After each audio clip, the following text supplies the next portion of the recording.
तो क्या बोलते पब्लिक, 2025 शुरू हुआ तो क्या देखा।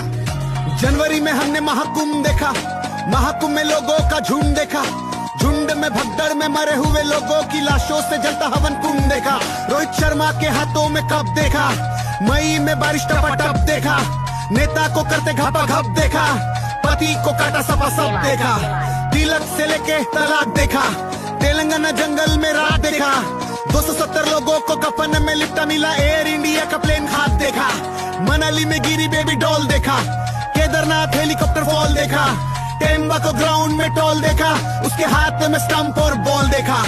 दिल्ली के स्टेशन में अफरा तफरी, लाशों से भर गई ट्रेन की पटरी, फाइनल देखने आरसीबी का आए लाखों लोग चढ़े एक दूजे पे जैसे भेड़ और बकरी। पाप कितना बढ़ रहा है, कौन किससे लड़ रहा है, कश्मीर की घाटी में मासूम क्यों मर रहा है, 6 महीनों में हुआ काम 25, 2025 में ये सब क्या देखना पड़ रहा है।